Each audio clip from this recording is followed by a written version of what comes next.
ordenar que se dê uma coroa em vez de cinzas, óleo de alegria em vez de pranto, vestes de louvor em vez de espírito angustiado, aos que choram em Sião, a fim de que se chamem carvalho de justiça, plantação do Senhor, para que ele seja glorificado.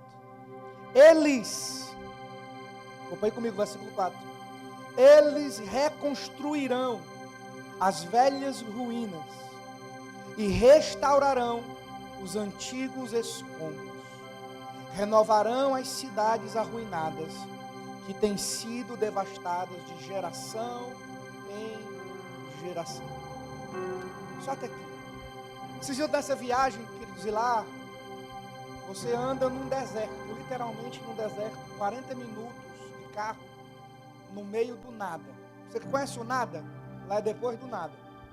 Você não tem nada, mais nada do que calor, quintura, mormaço e miséria.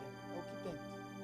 E enquanto a gente estava indo nessa viagem, passando pelo sertão do Ceará, do Piauí, de Pernambuco e da Bahia, a gente viu muita miséria, e enquanto eu olhava aquilo, o Senhor ministrou essa palavra no meu coração. O tema dessa palavra é restaurados para restaurar. Esse texto de Isaías 61 é um texto profético. Ele é um texto, uma profecia messiânica, que a primeira parte desse texto, ele se cumpriu na vida de Jesus. Essa foi a primeira pregação pública de Jesus dentro da sinagoga.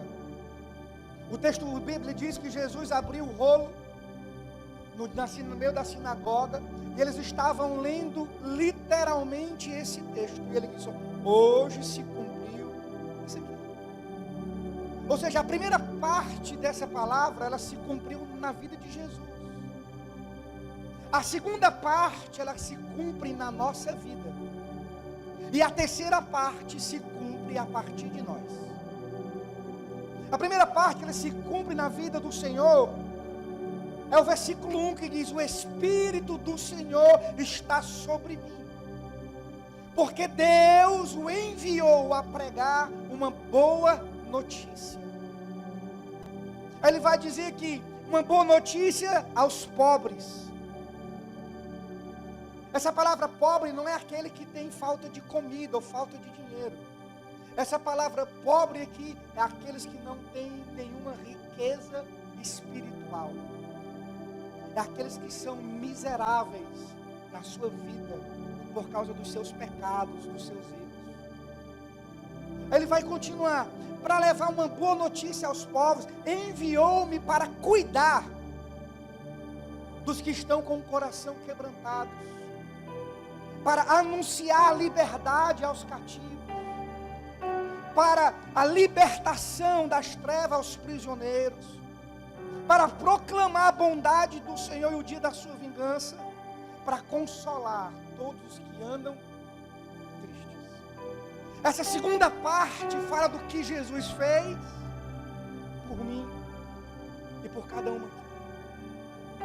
Outrora na nossa vida nós vivíamos assim, como pobres, miseráveis, por causa dos nossos pecados, dos nossos delitos, dos nossos erros. Outrora nós vivíamos presos aos vícios, à ação do inimigo. Vivíamos presos pelos pecados, pelo engano do mundo. E pelo que o Cristo fez naquela cruz, Ele nos libertou, não só nos salvou, mas também nos libertou. Outrora nós andávamos em trevas, e Ele nos trouxe para a sua maravilhosa luz. Outrora nós andávamos tristes, deprimidos, angustiados, desesperados, e Ele mudou as nossas vestes. Em vez de cinzas, Ele nos deu vestes de louvor, uma coroa de alegria. Esse texto é muito lindo, porque ele fala do que Deus fez na vida do Cristo, do que Cristo fez na nossa vida. Todos que estão aqui já receberam algo da parte do Senhor. Todos que estão aqui em alguma área da sua vida estão sendo restaurados. Todos que estão aqui em alguma área da sua vida estão recebendo algo da parte de Deus.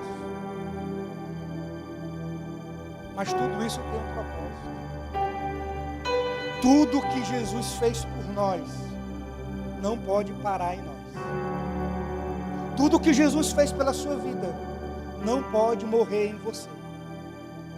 Tudo que Jesus fez em nosso favor, Ele precisa alcançar outros através da nossa vida. Eu sei de onde Jesus me tirou. Eu sei do que Ele fez na minha vida. E por causa disso, eu quero dar uma resposta a tudo que Ele fez em mim, para que Ele possa fazer agora, a partir de mim.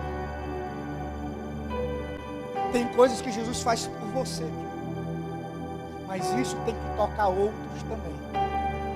Nós somos o meio pelo qual Deus vai estabelecer o seu reino aqui na terra. Tudo que Jesus tem feito na sua vida tem um propósito. Tudo que você já alcançou em Deus tem um propósito. Todas as bênçãos de Deus sobre a sua vida, quer elas espirituais, ministeriais, quer elas financeiras, isso não pode morrer em você. Toca em quem está do lado. Você foi alcançado para algo maior. Você foi salvo para algo maior. Você foi restaurado para algo maior. Jesus não nos salvou apenas para nos satisfazer. Tem um propósito além disso.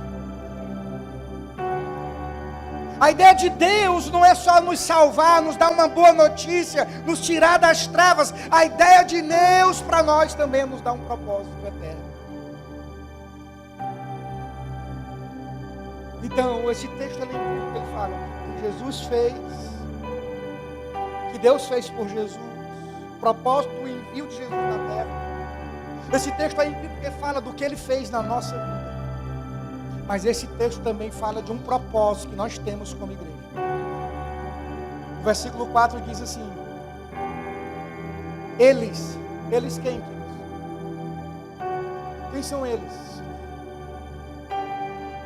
Eles são aqueles que no versículo 2 e 3 foram alcançados pela boa notícia do Evangelho de Jesus. Esse eles está falando de mim, está falando de você. Esse eles está falando de todos aqueles que foram alcançados pela graça e misericórdia de Jesus. Então fala de nós. Então quando você lê o versículo 4 aqui, ele está falando de você. Ele está falando do propósito que Ele tem na sua vida. Ele está falando o que Ele quer que você e eu venhamos fazer aqui na terra.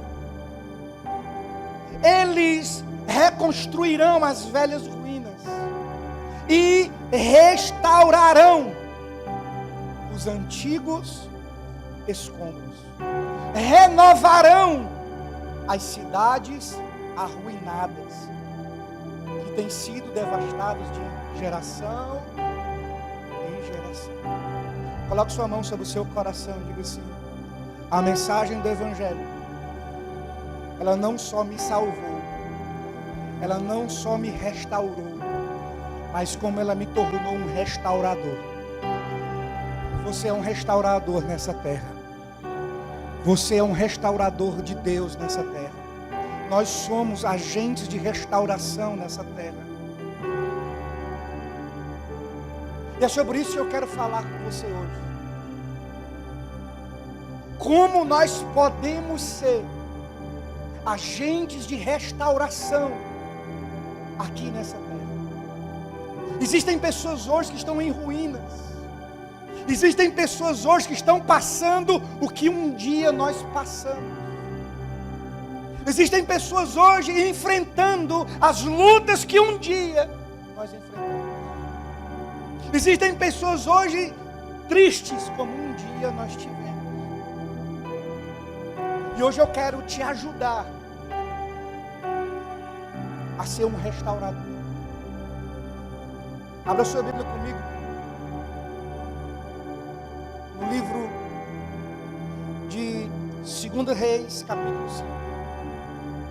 Hoje eu quero falar de uma mulher, de uma menina, serva, improvável, que se pouco fala, de que se pouco se prega sobre ela. Hoje eu quero falar sobre a serva de Naamã. Essa menina, ela tem como nos ensinar a sermos restauradores nessa terra. 1 Reis, capítulo 5. 2 Reis, capítulo 5, versículo 1.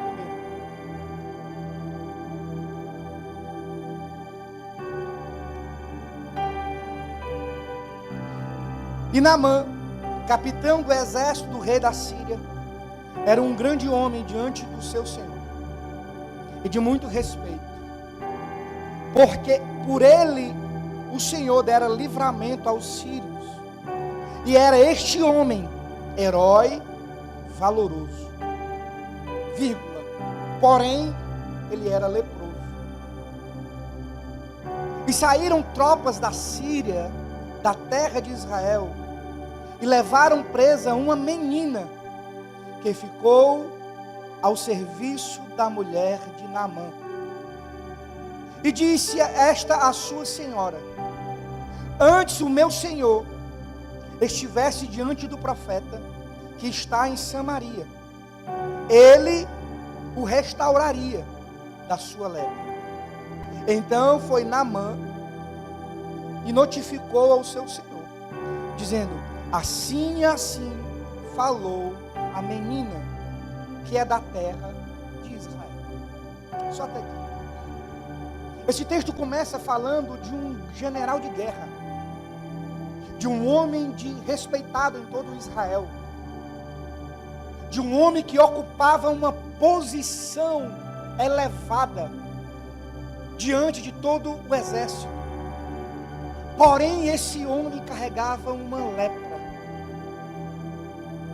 A lepra na Bíblia era algo totalmente, como é que eu posso dizer?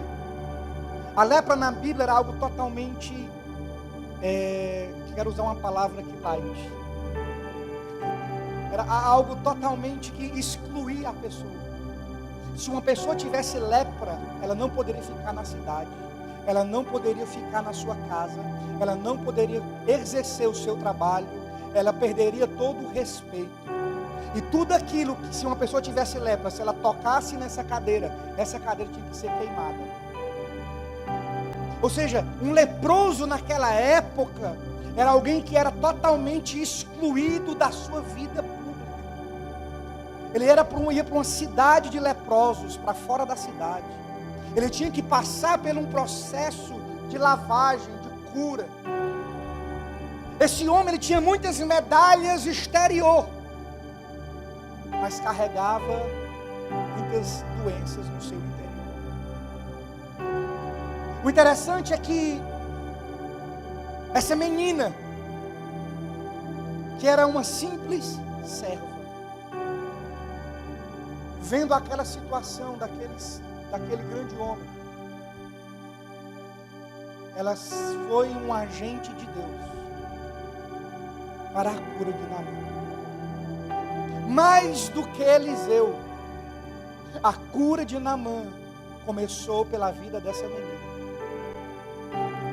E aqui nós temos uma primeira verdade sobre sermos restauradores aqui na terra. Para sermos restauradores, nós não precisamos ser grandes, basta sermos pequenos servos. Entenda que aonde você for, vai ter pessoas carregando lepras na sua alma.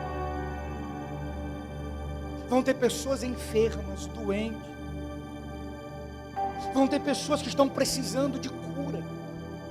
Tem pessoas precisando de restauração. Aonde você for. Aquela menina, ela tinha sido levada, os sonhos dela tinham sido, ela foi roubada, levada como escrava, foi retirada da sua família, foi retirada da sua terra natal. Agora ela estava numa outra terra, servindo as pessoas que ela não conhecia. Ela poderia carregar rancor no seu coração, raiva no seu coração, sim ou não? Porque ela foi arrancada da sua família. Mas aquela menina, ela entendia que no seu coração ela carregava uma unção de restauração vindo da parte do Senhor para a sua história. Nós precisamos entender que se queremos ser restauradores aqui na terra, nós devemos ser servos verdadeiros. Devemos ter um coração de servo, um coração que não se ofende fácil, um coração que não é fechado para as pessoas, um coração que não carrega raiva, rancor, mas carrega a unção de Deus Todo-Poderoso dentro de si. Aquela menina era uma serva. Essa era a primeira atitude que a habilitava a ser uma restauradora. Em segundo lugar, essa menina nos revela que se queremos ser restauradores aqui na terra, nós devemos ser uma bênção aonde Deus nos colocou. Você é um agente de restauração lá no seu trabalho, lá na sua casa, lá nos seus vizinhos. Você é um agente de restauração. Aquela menina servia a esposa de Naamã, mas antes, acima de servir, aquela menina, foi uma bênção de Deus, aonde Deus tinha plantado ela. Talvez não era o que ela queria, talvez não era o que ela merecia, mas era onde Deus estava colocando ela. Seja uma bênção onde Deus está te colocando aqui. Seja restaurador onde Deus está te plantando. Trabalhe para melhorar o lugar onde você está. Lá no seu trabalho, ele tem que ter uma linha divisória. Antes de você e depois de você.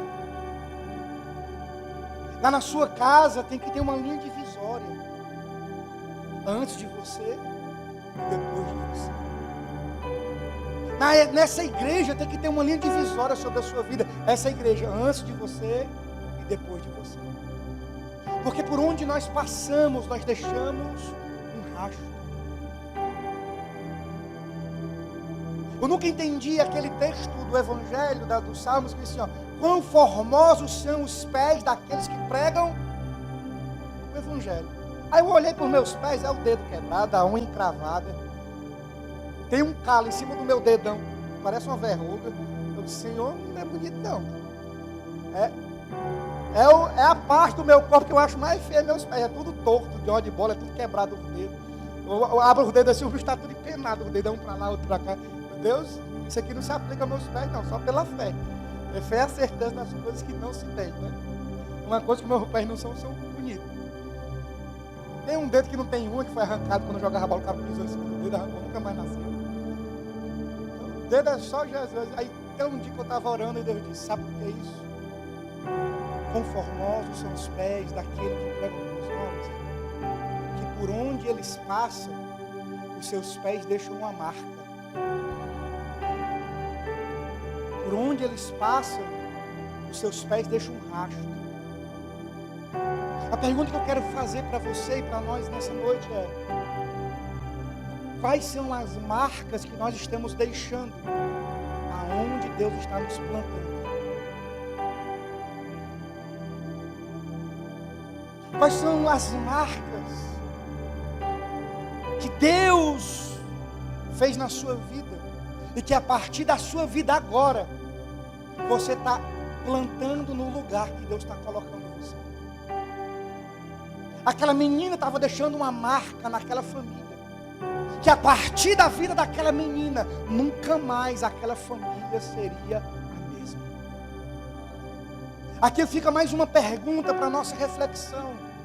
Por onde você passa, você deixa marca ou você deixa manchas? Tem gente que está passando em lugares, o que estão deixando são manchas, são um rastro de coisas ruins, erradas. Nós não fomos chamados para deixar manchas em lugar nenhum. Nós somos salvos, libertos e restaurados para marcarmos os lugares em que nós colocamos as plantas dos nossos pés. Seja uma bênção aonde Deus está plantando você. Seja uma bênção, seja um restaurador, seja um servo de Deus. Aonde Deus está colocando a sua vida, aonde você for, você precisa deixar marcas que o Cristo passou ali naquele lugar. Um restaurador nessa terra é alguém que está deixando marcas e não manchas. Eu viajo, eu prego em muitas igrejas. Toda semana eu estou pregando em igrejas diferentes. Eu acompanho pastores há 5 anos. Eu lido com ministros no altar. O que eu mais escuto são pessoas que estão deixando manchas, rastros de escândalo, rastros de divisão, rastros de rebeldia, rastros de pessoas que não se submetem à liderança. É o que eu mais tenho visto. Se você quer ser um restaurador nessa terra, entenda que você precisa melhorar o lugar que você está. Deus te colocou, toca aí quem está ao seu lado. É difícil esse lugar, sim ou não? É difícil, né? Mas Deus te colocou lá com um propósito, para que esse lugar se torne melhor. Você acha que Deus vai nos levar para lugares fáceis? Você acha que a unção de Deus sobre nós vai nos levar para lugares bonitos? Você acha que foi fácil para Neemias deixar o palácio, todo o conforto do reino, largar a mão de tudo e voltar para Jerusalém para restaurar os muros de Jerusalém? Deus nunca vai nos colocar em coisas fáceis na nossa vida. Nem sempre as pessoas que vão chegar ao nosso redor serão as melhores pessoas. Nem sempre as circunstâncias que estão nos envolvendo serão as mais favoráveis. Nem sempre aonde o Senhor está nos conduzindo é só luz. Entenda, o Senhor te colocou nesse lugar com um propósito. Esse lugar precisa melhorar por causa daquilo que você carrega em Deus. É você que molda esse ambiente. É você que determina o que acontece e o que não. Isso foi o que aconteceu com todos os homens de Deus no Antigo Testamento. Era José que determinava o que acontecia naquela prisão. Era José que determinava o que acontecia na casa de Potifar. Era José que determinava o que acontecia no Egito. Era Daniel que determinava o que ia acontecer lá na Babilônia. Entenda isso. Nós não fomos salvos e restaurados apenas para nós. Nós fomos restaurados para restaurar aonde nós estamos. Os lugares onde nós estamos precisam ser restaurados por nós. Vocês restaurarão as cidades em ruínas. Somos nós. Somos eu, sou eu e é você. Você é um restaurador. Você é a imagem da restauração de Deus aqui na terra. Se você quer ser um restaurador, não permita que as coisas que aconteceram na sua vida bloqueiem o seu propósito.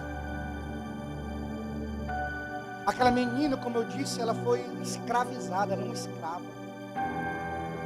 Naamã com seus soldados, talvez mataram os pais dela, não sabemos. Aproximadamente, essa menina tinha 15, 13, 12 anos. Tinha um vínculo familiar, era dependente do seu pai. Ela tinha um lugar de conforto, um lugar de segurança. Agora ela foi tomada desse ambiente, foi tomada desse lugar. Talvez ela passou dias difíceis, de lágrimas, chorando, de saudade. Não sabia o que aconteceu com a mãe, com o pai, com a família dela, não sabe. Ela não sabia qual era o seu futuro, o que poderia acontecer com ela. Só esse ato dela se meter na vida de Naamã já colocava o pescoço dela em risco. Mas mesmo assim, mesmo diante de tantas coisas ruins que aconteceram na vida dessa mulher, ela não permitiu que as coisas ruins da sua vida a bloqueassem de ser uma restauradora. Aquela menina entendia que, embora coisas ruins aconteceram com ela, ela carregava uma unção de restauração. Ela carregava uma unção de Deus. Ela tinha uma convicção do que ela era capaz de fazer em Deus. Talvez ela não tivesse essa unção de curar como Eliseu curou Naamã, mas ela tinha uma unção de sabedoria, de direcionar onde Naamã iria encontrar cura. Ela tinha uma palavra de conhecimento, de sabedoria. As coisas que acontecem na nossa vida têm um propósito. Ou elas nos formam, ou nos deformam. As coisas ruins que nos acontecem. Eu estava conversando esses dias com um pastor. E eu disse para ele, cara, aprenda a valorizar até os pastores mais ruins que você teve na sua vida. Porque eles também serviram para a sua vida com um propósito.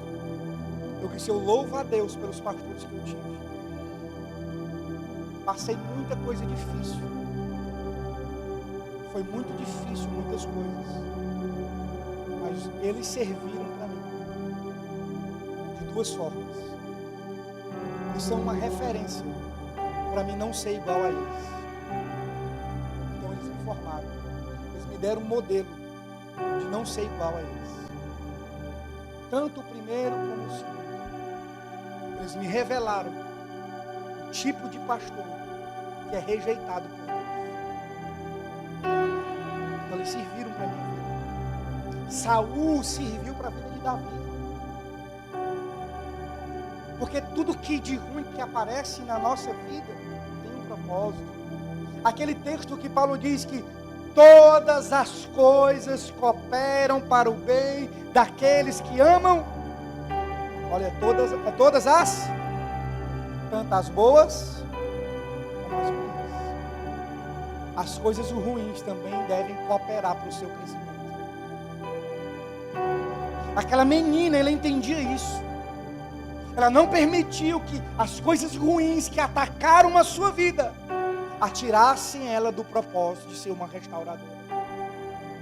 Quantos de nós nos bloqueamos porque nos entristecemos? Porque a situação A, B, C, D nos está causando algo. Como nós seremos restauradores se nós paramos por qualquer coisa? Qualquer coisa entristece o nosso coração. A gente tem que estar pisando em ovos para falar com pessoas, que senão machuca, sai da igreja. Onde já existiu isso? Eu queria que Jesus pastoreasse algumas pessoas desse lugar. Jesus olhar para você, para trás de mim, Satanás.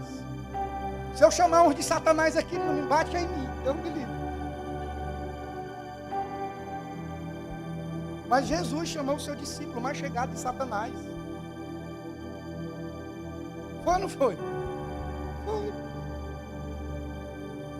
Eu lendo as cartas de Paulo, alguns aqui não suportariam ser pastoreados por Paulo. Sabe, gente, a gente precisa entender. Nós precisamos ter um coração que não se ofende com facilidade. Porque quando nos ofendemos com facilidade, nós deixamos e bloqueamos o nosso propósito.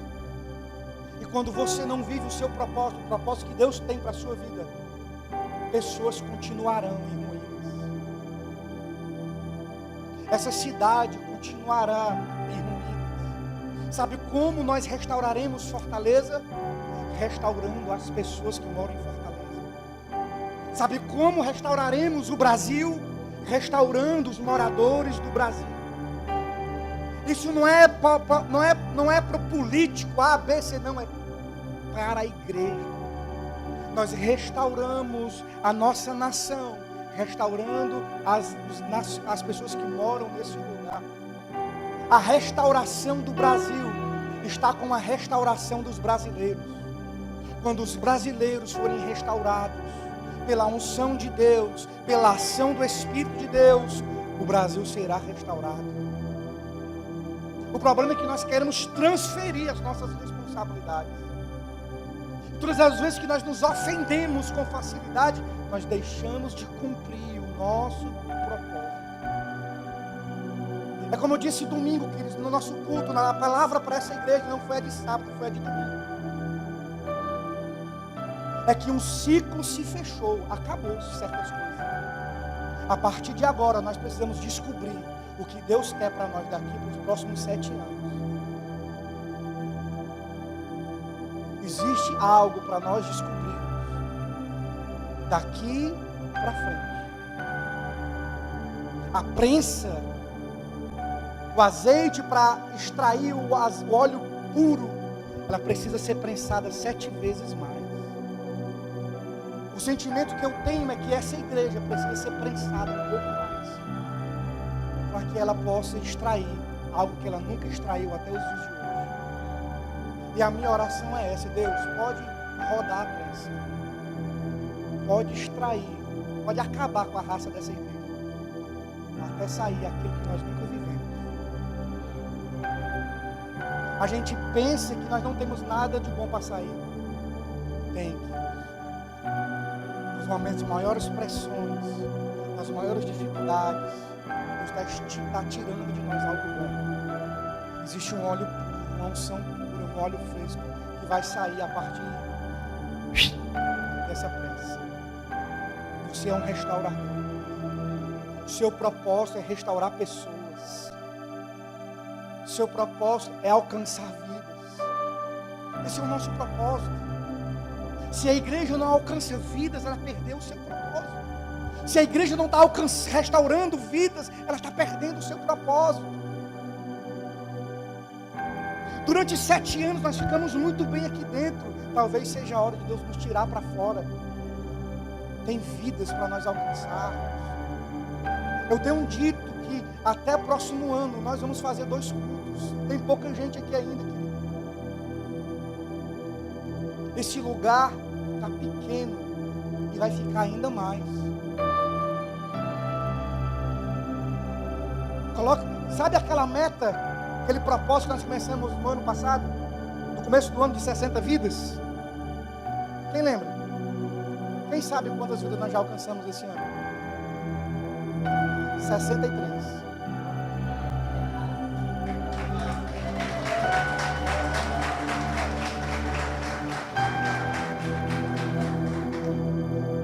Mas tem mais.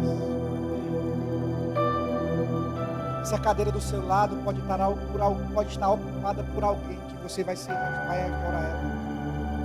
Coloca o desejo no seu coração, querido, de restaurar alguém, de ser um agente de restauração para alguém. Se você quer ser um restaurador, um agente de cura, entenda que Deus usa pessoas simples e fracas, pessoas improváveis, como eu, como você. Que você tem, olhando na ótica humana. Naamã tinha invadido Israel, levado aquela menina cativa, e agora aquela menina estava querendo que Naamã voltasse para Israel. Se você fosse um capitão, isso aí tem cara de quê? De armadilha, não? Rapaz, essa menina aqui tá com um negócio de lorota aqui pro meu lado, tá? Ela tá me levando pro cheiro do queijo. Acabou de invadir Israel, numa guerra, numa luta. Aí agora a menina, Naamã, tu tem que ir lá em Israel, lá, de novo lá. Sem noção. Mas aquela menina, talvez ela não tivesse a eloquência, a autoridade. Era improvável que aquilo dá certo. Era uma menina simples, sem voz, porque ela estava ali como escrava. Era a menor daquela casa. Mas são esses que Deus usa aqui. Deus tem um negócio com os menores da casa. Gideão era o menor da sua casa. Davi era o menor da sua casa. Essa menina era a menor daquela casa. Deus tem um negócio com os menores da casa. Aí o Vinícius e a Dani aí, ó, celebrando aí, ó. Ei, não, só Jesus. Fiz, eu vi uma plantação de mamuleiro desse tamanho que dá. Você acha que o Vinícius pegar as mamães? Não precisa não, desse tamanho que é. Desse tamanho assim, o mamuleiro. Calma, ele pegava. Amém? Eu quero dizer que Deus ainda usa pessoas simples. Deus ainda usa aqueles que não se acham. Deus ainda usa quem tem um coração humilde. Deus ainda usa aquelas pessoas que entendem que por eles mesmos eles não são nada. Deus ainda usa aquelas pessoas que se humilham debaixo da poderosa mão do Senhor.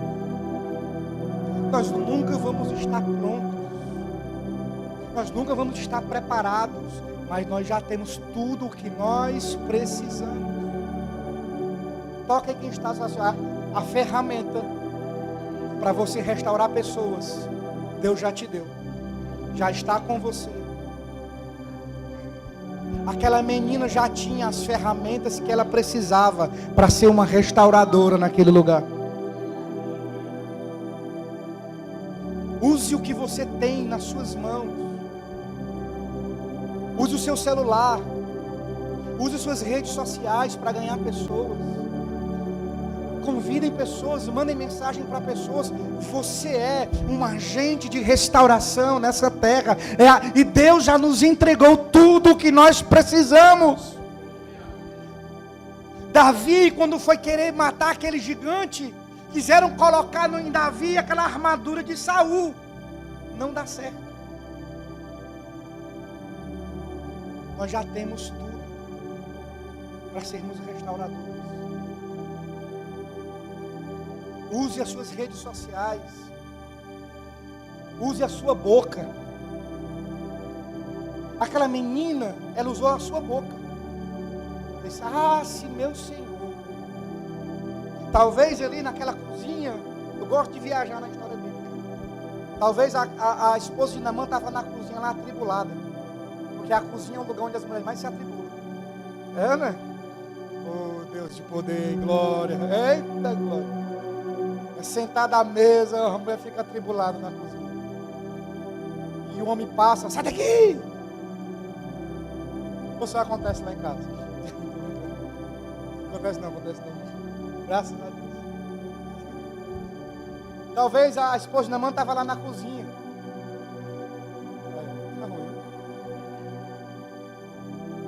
Preocupada, chorando, angustiada. Vendo a situação do seu marido cada vez mais agravando, porque a lepra naquele tempo ela comia os dedos, comia os membros. Aquela menina vendo aquela situação disse: se meu Senhor soubesse. Que menina, está falando? Em Israel tem um profeta que se ele for lá, ele cura ele. Como é isso? Me conta mais. Lá tem um profeta, Eliseu. Se o meu Senhor for lá, eu tenho certeza que o meu Senhor vai ser curado. Aquela menina, ela já tinha tudo o que ela precisava para ela ser uma restauradora. Você já tem, está nas suas mãos. Nós temos entendido que as redes sociais é como uma lâmina, é como uma faca. Nas mãos de uma pessoa mal intencionada, vai gerar morte. Agora, nas mãos de uma pessoa bem intencionada, gera vida, cura e restauração. Use o que você tem, a influência que você tem. as amizades que você tem, os acessos que você tem, as pessoas que gostam de você, para você ser um agente de restauração. Nós fomos restaurados para restaurar essa terra. É por meio de mim, é por meio de você, é por meio de nós que essa terra vai ser restaurada. É por meio da igreja. Nós somos restauradores. Se queremos ser restauradores, precisamos que nós somos servos aonde nós estamos. Se queremos ser restauradores, nós precisamos aprender a lidar com as frustrações da nossa vida e entender que muitas dessas situações são processos.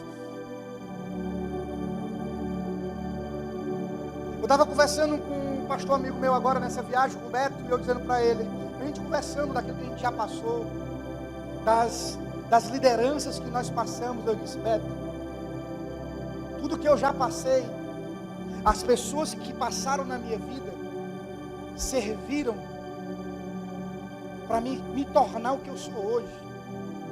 Eu disse para ele: uma uva, alguém pisa nelas para extrair o suco. Alguém junta aquele suco e coloca num odre para alguém ser servido. Então os processos também são necessários. Os processos de que pessoas nos pisam, nos machucam, são necessários. Porque está gerando em nós um propósito para servir uma multidão. Uma ferida fechada é um ministério aberto. Uma ferida fechada é um chamado em potencial. Olha as áreas que você é ferido pelo inimigo. Pode ter certeza que isso é uma área em potencial, um chamado de Deus para você restaurar pessoas. Com as mesmas consolações que eu fui consolado, agora eu consolo os outros. Entenda que aquilo que aconteceu com a sua vida, talvez foi Deus carimbando, te preparando para algo maior. Aquela menina entendia isso. Deus estava carimbando ela por um tempo determinado. E em último lugar, se você quer ser um restaurador, entenda, sempre tenha uma palavra profética sobre a vida de alguém. As nossas palavras, elas têm poder. O justo viverá pelo fruto que sai dos seus lábios. Da nossa boca sai vida, da nossa boca sai morte. Da nossa língua abençoamos, mas também podemos amaldiçoar. Da nossa língua, da nossa boca, pode sair cura e restauração para muita gente. O que tem saído da sua boca? Deixa eu mudar aqui essa palavra, essa pergunta. Aquilo que tem saído da sua boca hoje, te alimenta ou te destrói?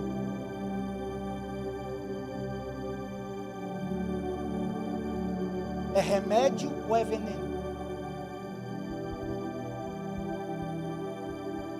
Aleluia. Estão aqui?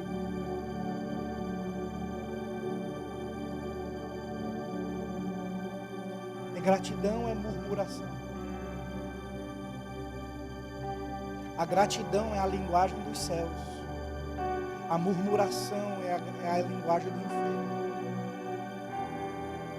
Da nossa boca sai poder para a restauração.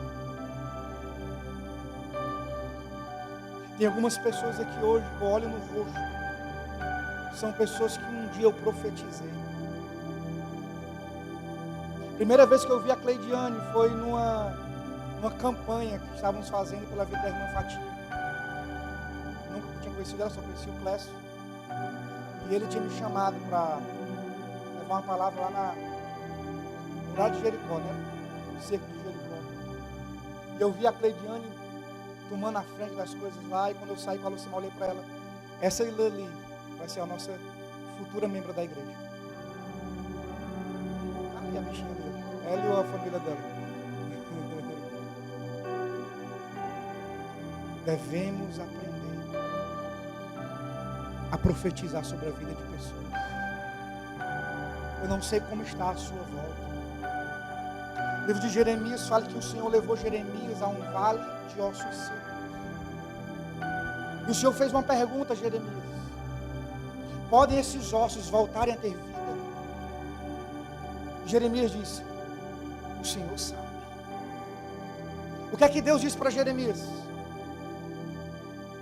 O que é que Deus disse para Jeremias? Filho do homem, profetiza. Qual é o cenário de destruição que está à sua volta? Qual é o cenário de ruínas que está na sua volta? Qual é o cemitério que Deus está te levando? Humanamente falando, talvez não dê jeito, não tem como ter jeito. Mas nós carregamos a unção do Deus Altíssimo. Deus não nos dá a sua unção só para a gente rodar e falar em línguas na igreja, não, que tem um propósito maior.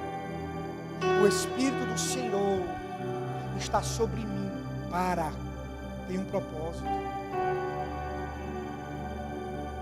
Não adianta nós sermos cheios de Deus aqui dentro e lá fora sermos vazios.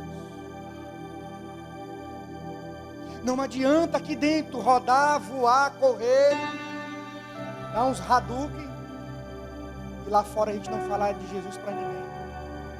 Não adianta chegarmos aqui, chorarmos o louvor todo, a palavra toda, e lá fora não sermos uma resposta de Deus para pessoas que estão em ruínas. O nosso evangelho não pode parar em nós. Aquilo que Deus faz na nossa vida não pode parar em você. Tudo que para em você, morre em você. Nós não somos castores. Sabe o que é que um castor faz? O castor ele vai roendo árvores ao redor dos rios. Aí ele pega um rio, um braço do rio, e ele vai construindo uma barreira. Ele constrói uma represa. E ele bloqueia todo o fluir do rio. Ele não permite que o rio flua. E até onde o castor está, tem vida. Mas a partir daquilo que ele construiu, tudo morre. Eu vendo esse documentário sobre a vida dos castores, Deus falou comigo: tem muita gente vivendo a igreja, aquilo que eu faço na vida deles desse jeito. Eu derramo um rio sobre eles, em vez deles deixarem esse rio